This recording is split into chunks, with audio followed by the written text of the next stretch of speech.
Wow wow.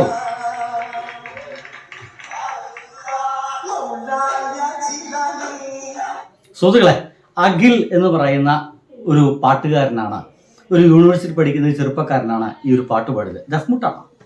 അപ്പോൾ ആ ദഫ്മുട്ടിനിടയ്ക്ക് അതിന് എന്തെങ്കിലും പാട്ട് പാടാൻ ഒരാൾ വേണ്ടേ? മിക്കവാറും ഇസ്ലാമികപരമായിട്ടുള്ള എന്തെങ്കിലും ഒരു പാട്ടായിരിക്കും പാടുക. ദഫ്മുട്ട് ഒരു മുസ്ലിം സമുദായത്തിലുള്ള ഒരു കലയാണ്. അപ്പോൾ ഇതൊരു കലാപരിപാടി ആയതുകൊണ്ട് തന്നെ, ഇതൊരു കലോത്സവത്തിന്റെ പരിപാടി ആയതുകൊണ്ട് തന്നെ അതിൽ ഇങ്ങനത്തെ പാട്ടുകളൊക്കെ പാടാൻ ആരെങ്കിലുമൊക്കെ വേണം. അഖിൽ എന്ന് പറയുന്ന ഹിന്ദു ആയിട്ടുള്ള ഒരു ചെറുപ്പക്കാരനാണ്, അഖിൽ എന്ന് പറയുന്ന ഹിന്ദുവായിട്ടുള്ള ഒരു ചെറുപ്പക്കാരനാണ് അവിടെ പാട്ടുപാടാൻ നിയോഗിക്കപ്പെട്ടത്. അവനാണെങ്കിൽ ഒരു രക്ഷയുമില്ലാത്ത രീതിയിലാണ് പാട്ട് പാടിയത്. എന്തോ മഹാഭാഗ്യത്തിന് സംഖ്യകളൊന്നും ഇതിൻ്റെ ഇടയ്ക്ക് കണ്ടിട്ടില്ല. സംഖ്യകളൊക്കെ ഇതിനിടയിലൊക്കെ ഉണ്ടെങ്കിൽ ഒരുപക്ഷെ അഖിലിനെ പാട്ട് പഠിപ്പിക്കാൻ സമ്മതിക്കില്ല. ഇനിയിപ്പോൾ സുഡാപ്പികൾ ഇതിനിടയിലൊക്കെ ഉണ്ടെങ്കിൽ അവരൊരു പക്ഷേ അഖിലാണപ്പോൾ പടച്ചവൻ്റെ പാട്ടൊക്കെ പാടുക, ഇങ്ങനത്തെ പാട്ടൊക്കെ പാടാൻ മുസ്ലിങ്ങൾ തന്നെ അല്ലേ നല്ലത് എന്നൊക്കെ ചിന്തിക്കുന്ന ആളുകളും ഉണ്ടായിരിക്കാം. പക്ഷേ ഇതൊരു കോളേജ് ആയതുകൊണ്ട് അത്യാവശ്യം വിവരം വിദ്യാഭ്യാസമുള്ള, അല്ലെങ്കിൽ അതിനുവേണ്ടി ശ്രമിച്ചുകൊണ്ടിരിക്കുന്ന പിള്ളേർ പഠിക്കുന്ന സ്ഥാപനമായതുകൊണ്ട്, പിന്നെ ഒരു അതിഗംഭീര കോളേജിലാണ് ഇത് നടക്കുന്നത് എന്നുള്ളതുകൊണ്ട് തന്നെ ആ ഒരു കോളേജിൻ്റെ പേര് ഞാൻ മറന്നുപോയി. അതൊന്ന് മനസ്സിലാക്കിയില്ലെങ്കിൽ ശരിയാവില്ല എന്നുള്ളതാണ്. ഇത് നടക്കുന്നത് മഹാരാജാസ് കോളേജിലാണ്. അപ്പോൾ മഹാരാജാസ് കോളേജിലെ പ്രിൻസിപ്പള് ഇവന്റെ ഈ പാട്ടിനെ പുകഴ്ത്തിക്കൊണ്ട് ഒരുപാട് വർത്തമാനങ്ങളൊക്കെ പറയുന്നുണ്ട്. അതുകൂടി ഒന്ന് കേട്ടോക്കൂ.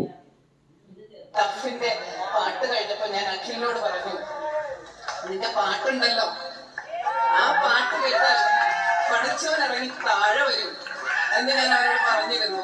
ശരിക്കും അങ്ങനെയായിരുന്നു അത്. അങ്ങനെ താഴെ വരാതിരിക്കാൻ കഴിയില്ല, അത്ര ഒരു വിളിയായിരുന്നു. എന്തായാലും പ്രിൻസിപ്പിൾ എന്ന് പറയുന്നത് വേണമെങ്കിൽ പറയാം. ഇനിയിപ്പോൾ അങ്ങനെയൊക്കെ പറയേണ്ട ഒരു വൃത്തികെട്ട കാലമായതുകൊണ്ട് മാത്രം പറയണം. പ്രിൻസിപ്പിൾ എന്ന് പറയുന്നത് ആ ഒരു തട്ടമൊന്നും ഇട്ടിട്ടില്ല. എനിക്ക് തോന്നുന്നത് ഹിന്ദു മതത്തിൽപ്പെട്ട ഒരാളെന്ന് വിചാരിക്കുന്നത്. തട്ടമിടാതെ മുസ്ലിങ്ങൾ നടക്കുന്നുണ്ട്. വടബി അവർ അഖിൽ എന്ന് പറയുന്ന മനുഷ്യനോട് പറയുന്നത്, നിന്റെ പാട്ട് കേട്ട് കഴിഞ്ഞാൽ പടച്ചൻ പോലും താഴത്തേക്ക് ഇറങ്ങി വരും.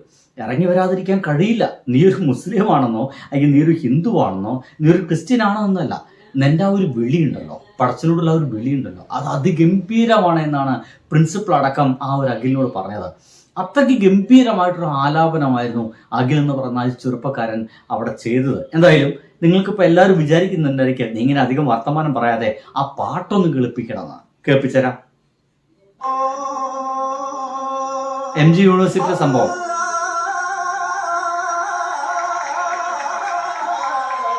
എന്താ റേഞ്ച് ഇല്ലേ, ഒരു രക്ഷയില്ല.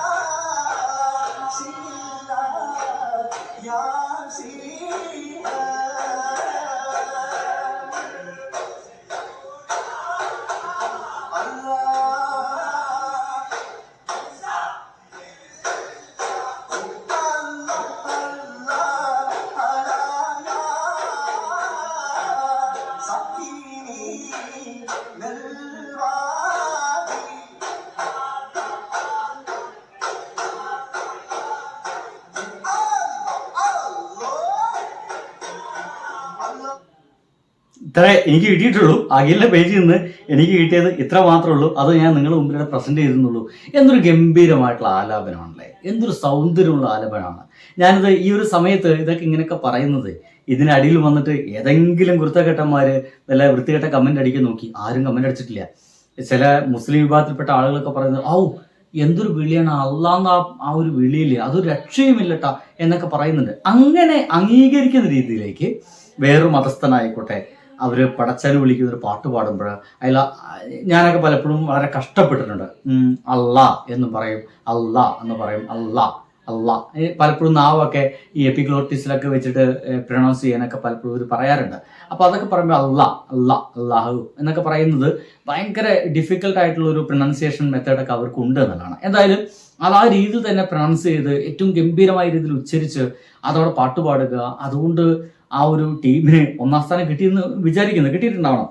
അത് പ്രിൻസിപ്പൾ പറയുന്നത്, നീ അത് ആ പാട്ട് കേട്ടതിൻ്റെ പടത്തിന് ഇറങ്ങി വരാൻ പറ്റൂല, ഇറങ്ങാതിരിക്കാൻ പറ്റൂല എന്നുള്ളതാണ്. എന്തായാലും അതുകൂടി കേട്ടിട്ട് നമുക്ക് അവസാനിപ്പിക്കാം. അഖിലിനോട് പറഞ്ഞു, നിന്റെ പാട്ടുണ്ടല്ലോ, ആ പാട്ട് കേട്ടാൽ പഠിച്ചവൻ ഇറങ്ങി താഴെ വരും എന്ന് ഞാൻ അവരോട് പറഞ്ഞിരുന്നു. ശരിക്കും അങ്ങനെയായിരുന്നു അത്. അങ്ങനെ താഴെ വരാതിരിക്കാൻ കഴിയില്ല, അത്ര ഒരു വിളിയായിരുന്നു.